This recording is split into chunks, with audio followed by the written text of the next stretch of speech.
Shalom saudaraku, hari ini saya akan meneruskan topik renungan dari buku itu yang pelajaran kelima yang berjudul Tetapi Saya Seorang Yang Berhasil.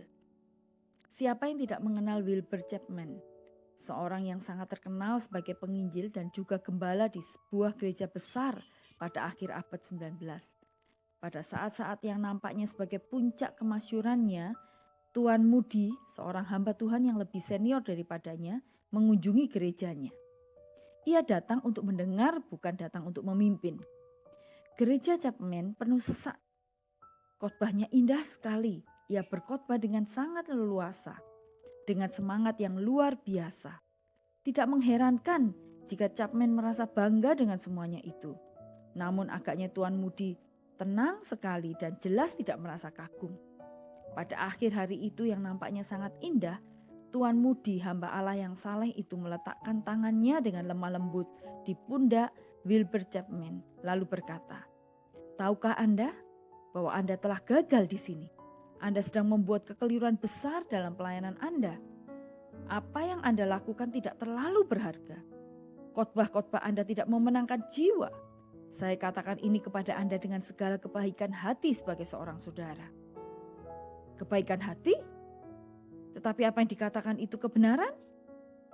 Jemaat manakah yang dapat menyaingi atau menyamai jemaatnya? Tidakkah semua orang mengatakan bahwa pelayanannya sangat berhasil?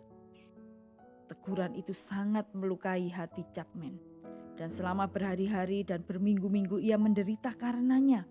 Namun di dalam hatinya ia tahu bahwa selama 5 tahun ia telah mendapat penglihatan tentang kuasa Allah dan pandangan sekilas tentang apa yang mungkin dicapainya kalau saja ia dipenuhi dengan Roh Kudus. Akan tetapi, bukankah ia sudah berhasil?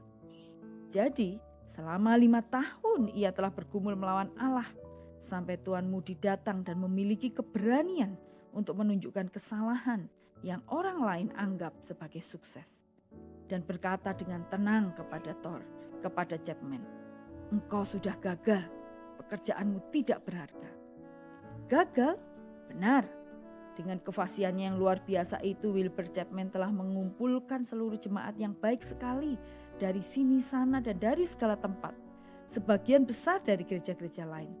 Tetapi tidak ada pria dan wanita yang dimenangkan bagi Kristus. Dan anggota-anggota gerejanya tidak melangkah keluar dengan penyerahan penuh dan pengabdian sungguh-sungguh kepada Allah. Gagal? Akhirnya gembala sidang yang nyata berhasil itu menangis di hadapan Allah dan mengakui ambisinya dan kesombongannya, dan benar kegagalannya. Allah menunjukkan kepadanya kecintaannya akan kesenangan pribadi dan bagaimana ia lebih mengutamakan cinta akan rumahnya daripada cinta akan Allah. Akhirnya ia menyerahkan kehendaknya kepada Kristus. Ia berkata, "Pada tanggal 16 Oktober 1892, saya mencapai tempat di mana saya berkata, 'Ya Allah, saya bersedia menerima segala sesuatu.' Dan segera Allah memenuhi dia dengan kekuasaan dari tempat tinggi. Pengakuannya sangat mengharukan. Ia berkata bahwa perubahan yang terjadi dalam kehidupannya hampir tak terlukiskan. Saya belum pernah mengetahui apa artinya mengasihi keluarga saya. Saya pun ragu-ragu apakah mereka tahu apa artinya mengasihi saya. Meskipun kami menganggap kami bahagia dalam kasih kami satu dengan yang lain. Sebelumnya saya tidak pernah tahu apa artinya menelaah Alkitab dan apa artinya berkhotbah. Sekarang yang lama telah berlalu, sesungguhnya yang baru sudah datang." Dr. R.A. Torrey yang pelayanannya sangat diberkati oleh Allah menceritakan hal yang sama. Ia juga dengan segala bakatnya yang baik sekali itu diakui oleh semua orang sebagai seorang yang sangat sukses. Ia tahu hal itu dan merasa senang. Akan tetapi pada suatu hari ia tergerak untuk memilih Matius 3 ayat 11 sebagai nas untuk khotbahnya. "Ia akan membaptiskan kamu dengan Roh Kudus dan api." Demikian bunyi ayat itu. Seperti kebiasaannya, ia berlutut untuk berdoa memohon inspirasi dan pimpinan. Tetapi Roh Kudus berbicara dengannya tentang dirinya sendiri. Permohonannya berubah dan ia berseru, "Ya Allah, saya sendiri tidak mempunyai karunia itu. Saya tidak pernah dibaptis dengan Roh Kudus dan api, Bagaimanakah saya dapat memberitakannya dengan sungguh-sungguh kalau saya sendiri tidak memilikinya? Sekarang Tuhan, berikanlah karunia itu yang menjadi tema khotbah saya sebagai suatu pengalaman praktis untuk diri saya sendiri, supaya saya dapat berkhotbah tentang hal itu dengan selayaknya besok malam. Apa yang terjadi kemudian? Allah menyatakan keadaan dirinya kepadanya. Ia berkata bahwa ia melihat dirinya sendiri penuh kesombongan, ambisi pribadi, keangkuhan, dan sangat mementingkan diri sendiri.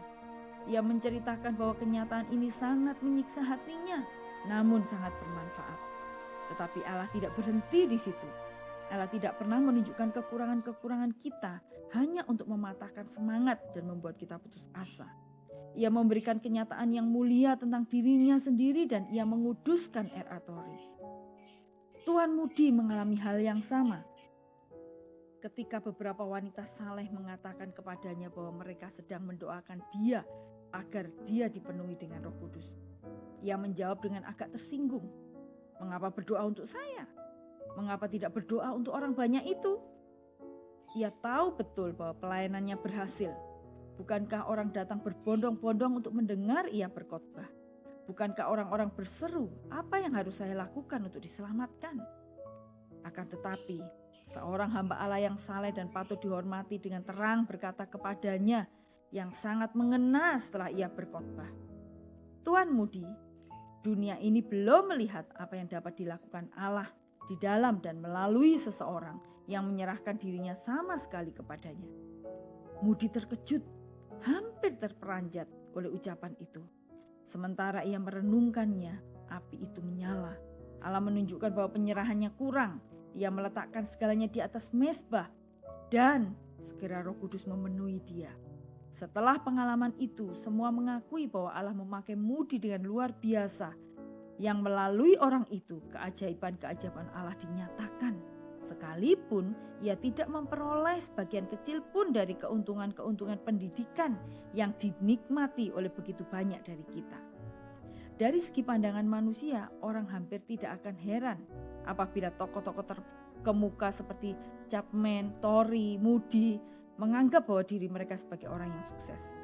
Akan tetapi hal yang betul-betul mengherankan ialah bahwa sejauh dapat dinilai, mayoritas orang Kristen agaknya puas sekali dengan keadaan rohani mereka dan senang sekali dengan pelayanan yang mereka lakukan. Para pekerja Kristen yang dilantik, kaum awam yang melayani, guru-guru sekolah minggu, pemimpin kelompok kecil, meneruskan pelayanan mereka dengan gembira tanpa melihat dan seringkali tanpa mencari hasil-hasil yang nyata. Mereka tidak tahu bahwa atau bahkan tidak peduli bagaimana kondisi kerohanian murid-murid atau jemaat yang mereka layani. Bahkan penulis telah bertemu dengan berpuluh-puluh orang yang menceritakan kepadanya bahwa mereka telah menjadi guru-guru sekolah minggu selama berbulan-bulan, bahkan bertahun-tahun sebelum mereka sendiri bertobat. Bahkan banyak pengurus gereja kita yang melayani namun tidak menunjukkan tanda-tanda pertobatan. Yang lebih hebat, mereka masih menganggap diri mereka sukses dalam pelayanan. Wahyu 3 ayat 17 mengatakan, karena engkau berkata, aku kaya dan aku telah memperkayakan diriku dan aku tidak kekurangan apa-apa. Dan karena engkau tidak tahu bahwa engkau melarat dan malang, miskin, buta dan telanjang. Cukup mudah untuk mendapat perhatian dari mereka yang sadar akan kelemahan dan kegagalan dalam kehidupan mereka dan yang mendambakan kuasa. Tetapi alangkah sukarnya untuk mencapai mereka yang dengan yakin dan dengan sungguh-sungguh percaya bahwa diri mereka sukses. Mungkin mereka berkata, bukankah Tuhan sudah memberkati saya? Lihatlah hasil pelayanan saya. Berhasil bukan? Allah memang mengaruniakan hasil-hasil kepada kita. Hasil-hasil rohani yang nyata, bahkan ketika kita tidak dipenuhi dengan Roh Kudus. Karena ia tidak akan membiarkan orang banyak sangat menderita karena ketidaklayakan seorang pendeta atau guru-guru sekolah minggu atau pengkhotbah. Tidak ada pencurahan berkat yang seharusnya kita miliki bila kita tidak dipenuhi dengan kuasa itu. Alangkah menyedihkan, kita ingin melihat anggota-anggota keluarga kita, murid-murid sekolah minggu kita, warga jemaat kita benar-benar berbalik kepada Kristus. Allah ingin melakukannya melalui kita, tetapi kita yang menghalangi karena kita tidak benar-benar menjadi orang Kristen yang penuh kuasa. Jikalau kita menolak Dia memenuhi kita dengan kekuasaan dari tempat tinggi, Ini berarti kita menghalangi Dia mencurahkan berkat-Nya melalui kita dalam kehidupan orang-orang yang tak terhitung banyaknya. Mari kita menyadari betapa gagalnya kita dan kita benar-benar memerlukan kekuasaan dari tempat tinggi. Mari kita tunduk dan rendahkan diri dan mengizinkan Roh Kudus memakai kita dengan caranya sendiri, menggali kedalaman motivasi kita dan benar-benar menjadikan kita sukses seturut dengan kehendak-Nya. Tuhan memberkati kita semua.